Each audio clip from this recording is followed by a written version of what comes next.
What is the aha moment in a movie or story?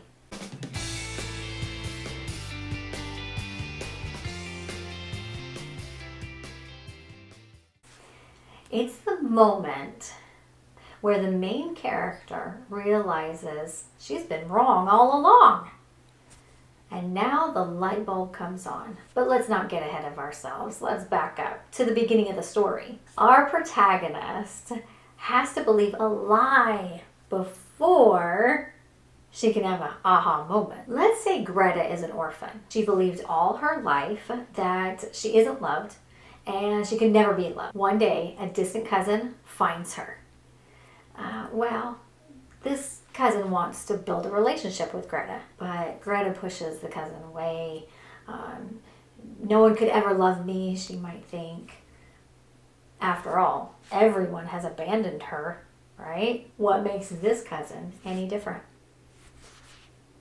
One summer day, Greta jumps into a river to take a quick swim, and the river overtakes her, and she realizes the current is too strong and she can't swim. She starts drowning. The cousin comes to Greta's aid and saves her life. Now, Greta realizes, I've believed a lie. Someone could love me, right? She does have a family. Now that we know what an aha moment is, we need to figure out how to create it in our stories. So when I come up with an idea, just an idea pops into my head for a story, I ask myself, is there a point to the story? Can I use this idea to make a theme or a purpose to my writing?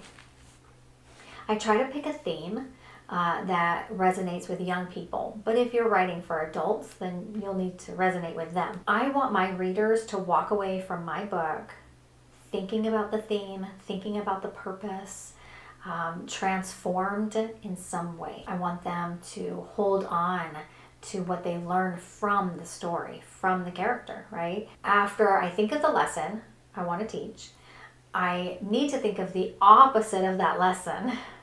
Let's take Greta's example. The lesson or truth that I want the reader to get. Kids can feel loved. They can have a family. So what would the lie be?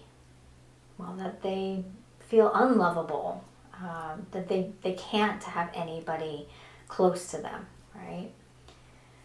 So now we've thought of the truth, we've thought of the lie. We need to get the character from that lie. We obviously set the lie up first, and we need to get the character over to the truth. How do we do that? By the character arc. Here's the link to my video on character arc. Dean Koontz says to plunge your main character into terrible trouble as soon as possible.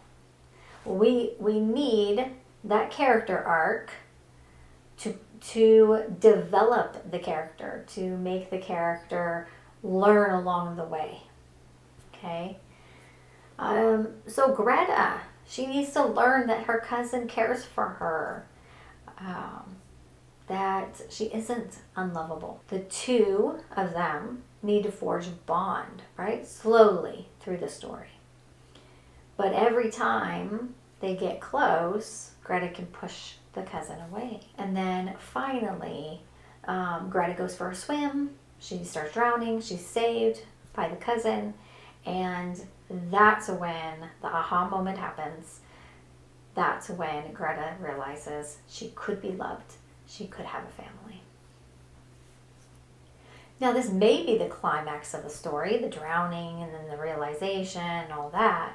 But a lot of times the aha moment is actually different than the climax. So the climax, let me give you an example. Okay. The movie The Emperor's New Groove. Kuzco's been turned into a llama, right? Inadvertently by Yzma. Well, he's always been pampered his entire life. He's the emperor, and all his life he's had everything given to him. And he's a horrible person. He also thinks the world revolves around him. Well, Cusco's aha moment comes when he overhears Isma tell Kronk that she should have killed Cusco when she had the chance. All of a sudden, Cusco realizes no one likes me. He humbles himself. He apologizes to the only person who has helped him along the way, Pacha. And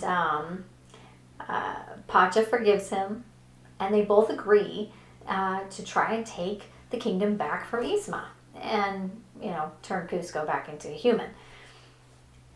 The climax of the movie is actually different than Cusco's aha moment, right? The climax is that he has to change back into a human and take back the kingdom. Well, at the end, Isma turns into a kitten. Cusco becomes a kinder emperor. So do you see the difference between the aha moment and the climax? Well, I hope that helps you to understand the aha moment better. I'll put a couple of links down in the description of other authors' videos about the aha moment because they are fantastic. They have great advice. Next week, though, I'm going to walk you through how I created the cover to The Secrets of the Stone Castle. I'm so excited. Until then, though, be brave and write often.